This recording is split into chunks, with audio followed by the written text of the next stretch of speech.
Many artists spanning across all of human history would agree that skill comes from the artists themselves, not the tools they use, and that you can still make a masterpiece with mud and chalk. The tool is only the life that you give it. But what if I told you that in the lands between, there exists a weapon that on its own can rival even gods? It lets you turn any boss into a canvas, with itself as the paintbrush, and the absolutely lethal Ashes of War as its paint. With its strokes of luminescent blue that would make even Van Gogh blush, I'm sure you already know the very tool we could be talking about.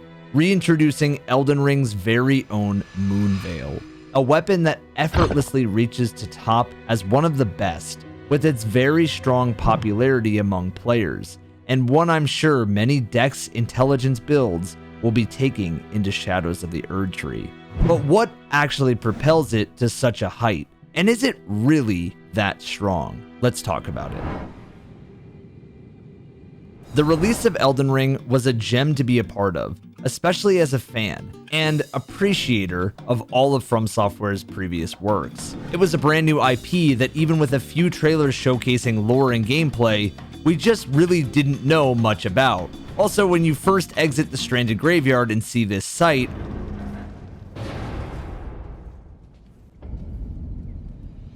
I am more than certain it is burned into the memory of everyone who has played. For the first time in a long time, we had finally had a game where there was no mass upload of tutorials or how to play the game. It was all just fresh. Not that it's necessarily a bad thing, but we could make discoveries and find cool weapons and bosses that many other people in the community hadn't found yet, and try to link obscure details to the story you were piecing together while playing. It was such a warm feeling experience with all the novelty the lands between had to offer. Obviously, within the first week, many players begin sharing their early game rune farms, or how to find somber smithing stones early, which, while there is an abundance of, was still refreshing to see players trying to help each other out. Of course, along the topic of tutorial videos came the best weapon in Elden Ring to get, which of course is subjective in nature for whatever build you're doing. You couldn't really use Bloodhound's Fang as a mostly faith build, or the Sword of Night and Flame as a pure strength Chad build, but I'm sure videos showcasing just how devastating a lot of these were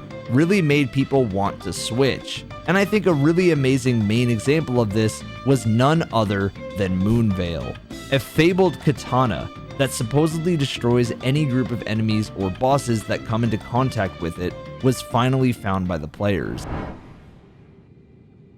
Wandering around Limgrave, visiting minor Erdtrees, dungeons, and maybe even coming into contact with Margit the Fell Omen guarding Stormveil, players have definitely found Elden Ring's next two regions, Liurnia of the Lakes and the rotted giant Caelid. The ways into Liurnia is its own journey, but any poor soul traversing the east side of Limgrave could easily have discovered the hidden waygate behind a Church of Marika, and seen this. Or just stumbled across it and noticed a very present hue shift towards the red and maroon color. After a very random encounter with Anastasia the Tarnished Eater, players witnessed the horrors of the Crimson region that awaited them.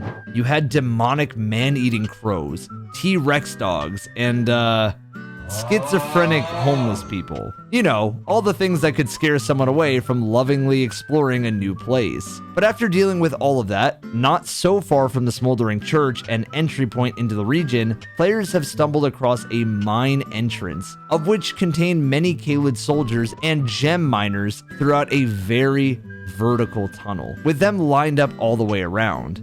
Some careful traversal later and a quick chat with Alexander just hanging out, and you find the boss door ready to be traversed into. You open the gates and, oh, it's just a magma worm in an arena this small? Wow, we're in for a real great fight here. If you really like this boss, and then that's good. It's by no means horrible besides some certain hitboxes, but overall a rather fair fight. The problem though, well, it's just that this is one of 5 different magma worms that show up throughout the game. And it's kind of lame that for a weapon of this stature, it's guarded behind it. Though, look at the Misbegotten. And the arena is just so damn small. If you were a new player during the time it was first discovered, I feel some pretty genuine sympathy for you. Beelining for a boss in Caelid, a region that's typically tackled many levels higher itself, is a challenge. But the good thing is that it's very possible. You just kinda have to be patient.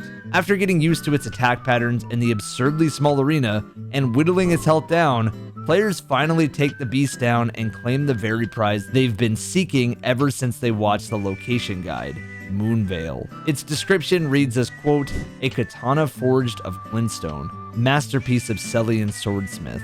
Light enwreaths the blade when sheathed, explaining its Moonveil moniker," end quote. Exclusively by reading its description, it was most definitely reasonable to suggest that it was tailored specifically towards intelligent builds, and gave them yet another toy to play with that wreaked total havoc alongside another Caelid item. For a good chunk of players obtaining the sword, the barrier of entry, or I should say, wielding, may be a little steep for what they may be prepared for at the time. With a whopping 23 intelligence, 18 dexterity, and 12 strength to be able to utilize it at its maximum capacity, players may have found themselves needing to grind a few extra levels if they were playing a fresh character, but maybe not so much if you'd been taking your time around the map. It features its own version of the standard katana's Ash of War unsheathed, which is called Transient Moonlight, one of the most powerful abilities in the entire game. Featuring 2 strong waves of light firing a quick horizontal slash with a normal attack or a marginally delayed vertical slice attack that travels further with a heavy. It also shares the same katana buildup passive that most of the higher end katanas have, such as Rivers of Blood, which by the way, we covered that in a story a while back, so be sure to check that out. And as I mentioned all the way back, I love it when games feature weapons that stand above others, and while I do think Rivers of Blood with its corpse piler is the absolute pinnacle of that opinion, I do believe Moonlight honestly reaches the same sentiment. It has lightning fast attacks that deal heavy damage to enemies, bosses, and players with less attacks than if you were using most other weapons. It has a B dexterity and intelligence scaling once fully upgraded, and overall just pairs perfectly with intelligence as a whole, as you'd likely be pairing with spellcasting, which works faster off of dex. It also has a rather insane amount of usage in PvP fights, as it's just a pretty safe weapon to use for most mage builds. And I mean, even look at this guy's damage after fully buffing and using the Ash of War, which mind you is on New Game Plus 7, which is the highest difficulty in a Souls game. It's simply devastating what it can do, and all you really need to do for it is allocate some stats and press a couple buttons, and you'll have a demigod felled in no time. Overall, it really just didn't get touched in a substantial way that would have dethroned it from a top tier weapon. In patch 1.08, it received a reduced poise damage in exclusively PvP, but that was for katanas as a whole. In patch 1.09, some scaling values were changed, and some would argue that it's still just marginally weaker than before, and really poses no difference to what it was.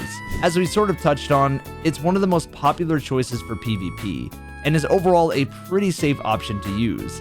But it's also extremely oversaturated in the sense that a huge chunk of the community will bring this into a fight. To this day, many players call for damage nerfs, but many actually argue, even absolute PvP veterans, that it's completely fine, for a reason which is also the weapon's main drawback, which is how the Ash of War is pretty simple to dodge.